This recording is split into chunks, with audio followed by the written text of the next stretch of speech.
yang menyebabkan solat seorang hamba tak diterima oleh Allah. Irji ila salatika fa innaka lam tusalli. Ulangi salatmu karena salatmu batal. Diulanginya lagi. Irji ila salatika fa innaka lam tusalli. Ulangi lagi salatmu karena salatmu batal. Diulanginya lagi. Irji ila salatika. 3 kali ulang. Kenapa salatnya disuruh ulang sampai 3 kali? Karena tidak ada tuma'ninah. Idza aqamta, kalau tegak, hatta tatma'inna qa'iman, tegak. Kalau ruku hatta tatma'inna raki'an. Subhana rabbiyal azim, subhana rabbiyal azim, subhana rabbiyal azim, subhana rabbiyal azim wa bihamdih. Kalau sujud sampai tuma'ninah. Kalau salat di Masjid Baitur Rahmah pasti tuma'ninah. Karena imamnya yang biasa orang tak tuma'ninah salat sendiri macam bambu di hembus angin. Allah Allah Allah Allah Allah Allah Allah Allah Allah Allah. Selesai. Maka sholat berjamaah. Alhamdulillah adik-adik mahasiswa-mahasiswi Baitur Rahmah pasti sholatnya ada tumakninah karena sholat berjamaah bersama imam. 2 yang menyebabkan sholat batal. La sholat, sah sholat liman lam yaqra' bi fatihatil kitab.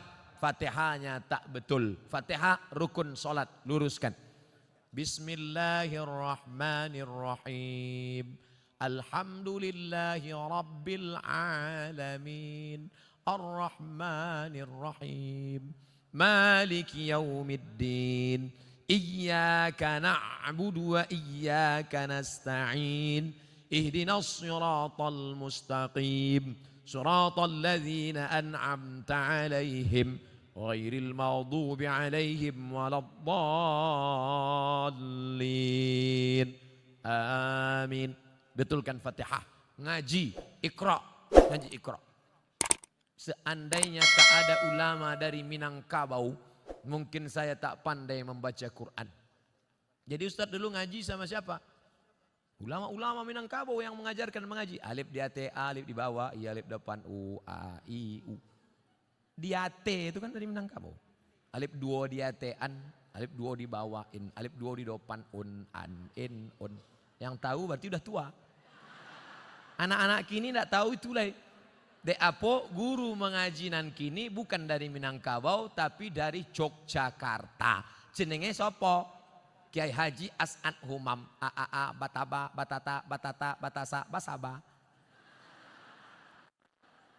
Yang dulu hampir seluruh Sumatera itu guru dari Minangkabau. Alif di atas a, alif 2 di atas an. Mengalir pahalanya. Jangan sampai Fatihah tak betul. Apa kiat hijrah? Bagaimana cara agar kita tetap istiqamah? Yang pertama selalu pergi ke rumah sakit. Balik dari sini, jangan pulang ke rumah, pergi ke rumah sakit. Nanti kalau security nanya, mau kemana mbak? Mau nengok orang sakit di rumah sakit. Mau ruangan berapa? Sadonan di siko ingin ambo calia. Saya kalau diajak jamaah, Ustadz ayo kita ke ruang ICU. Datang, tulis dia teh ICU, artinya ICU. Ambo mencaliak waang tak bisa mencaliak ambo. Nampak di sana orang cuci darah, keluar darah dari dalam badan, masuk ke selang, masuk ke mesin, dicuci 5 jam, masuk lagi. Sakitnya berapa? Duitnya berapa? Maka kita yang sehat bersyukur nikmat sehat dengan banyak-banyak beribadah. Tak juga bersyukur nengok orang sakit, pergi ke kubur menengok orang mati. Mim dia tema taya bawati, mati. Tengok bagaimana, apa yang akan dibawa? Tinggal akan dibawa solat. Inna awwala ma yuhasabu bihil abdu yaumal qiyamah. Yang pertama kali dihisap, dihitung hari kiamat, solat. Yang ketiga, buat komunitas. Komunitas alumni Baitur Rahmah. Buat satu contoh sekolah percontohan. Madrasah tahfiz Quran alumni Baitur Rahmah. Anak yatim, uang sekolahnya tanggung. Guru-gurunya. Kalau sudah ada, yang sudah ada itu aja jaga.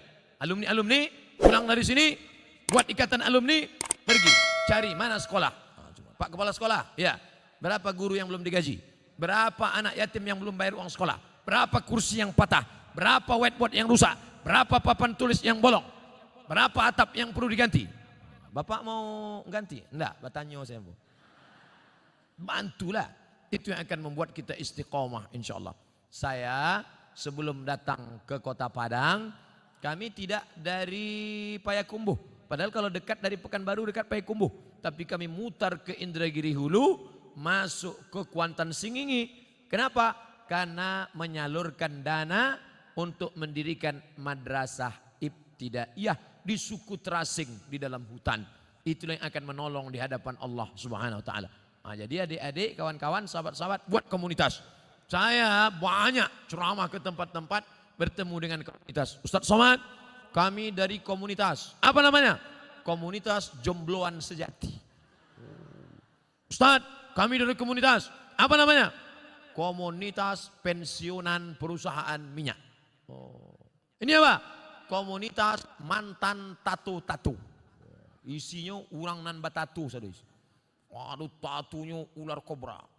Setelah tua, ketek. Jadi cacing pita. Mantap. Ustadz, kami komunitas. Nama komunitasnya? Komunitas Pejuang Subuh. Tertulis di bawah. Pejuang Subuh. Zuhur ndak tiba. Komunitas Pejuang Subuh. Zuhur kemana? Ndak tahu zuhur. Masjid lain Pak Ustadz. Bagaimana caranya supaya kita tidak tergolong ke istidraj? Kok istidraj itu ngeri. Istidraj itu bahasa singkatnya tasase di jalan nan luri. Banyak orang sesat di jalan berbelok. Tapi ini enggak, sesat di jalan yang lurus. Nampaknya dia lurus, tapi sebenarnya sedang sesat. Na'udzubillah. Banyak hartanya, mewah hidupnya, tapi ternyata sedang dimainkan Allah Ta'ala dengan istidraj. Kita banyak salah sangka. Ustadz, saya dulu sebelum pengajian hidup saya enak Pak Ustadz. Tapi setelah dengar pengajian Ustadz, begitu pulang helm basah. Begitu pulang motor hilang. Begitu pulang anak sakit. Sesungguhnya Allah sudah sayang kepada engkau, dihapusnya dosa-dosa. Amin.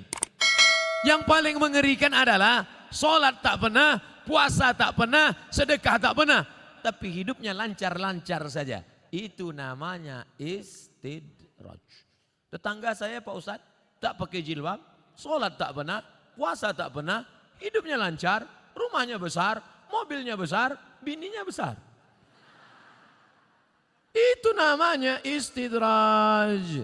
Sanastadrijuhum min haitsu la ya'lamun. Kami mainkan mereka dengan istidraj. Kami mainkan mereka karena mereka mempermainkan Allah. Mereka sangka Allah lalai, mereka sangka Allah lupa. Tidak, Allah sedang memainkan engkau dengan istidraj. Jadi caranya biar sadar, introspeksi diri. Mengapa aku begini? Kalau terasa salah, istighfar, mohon ampun kepada Allah Subhanahu wa taala. Semoga Allah mempertemukan kita semua di surga nanti bersama para nabi dan orang soleh. Amin. Sampai saya ke surga, saya tengok surga kosong. Ambo surang saya isi. Ambo tanya malaikat, mana jamaah Baitur Rahmah? Mereka VVIP. Rupanya ambo kelas ekonomi. Apa ndak VVIP? Sholat tarawihnya 1 juz. Sholat berjamaahnya ndak tinggal. Di dalam masjidnya khusyuk. Saking kan khusyuknya sampai terlaluk. Masjid lain orang kepanasan. Jadi tenang, sejuk. Khotib berapi-api, dia berair-air. Mimbarnya tinggi, Masjid Baitur Rahmah Padang, naik ke atas. Hanya saja saya sarankan kalau sholat di Masjid Baitur Rahmah, tolong tatapan matanya supaya ke tempat sujud. Jangan mentengok ke atas, karena di sini kaligrafi banyak. Rancak mana kaligrafi. Khusyuk, jaga. Apa hukum seorang istri yang taat beribadah, rajin puasa, tapi bicara pada suaminya suaranya keras? Memang setelannya begitu. Memang kareh suaranya. Coba periksakan, mungkin jonya pakak.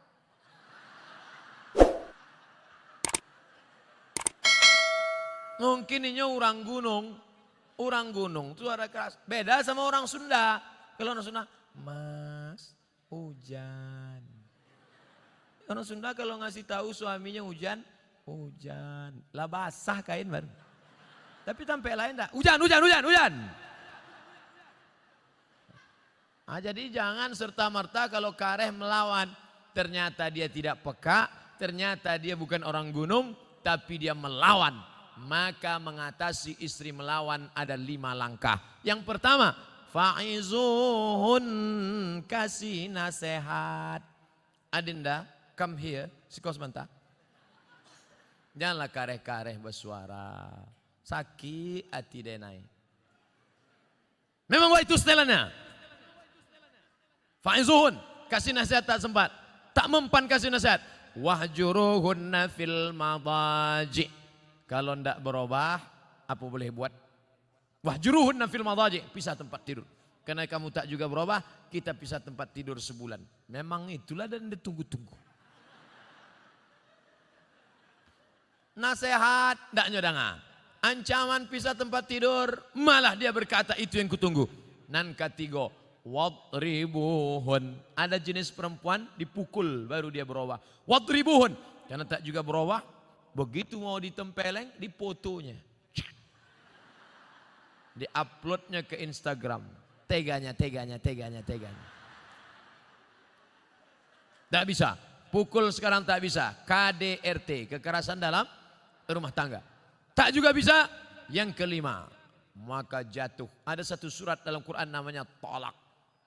Mediasi dulu, bukan langsung. Jadi bukan mentang-mentang kasar. Ini banyak laki-laki sikit-sikit.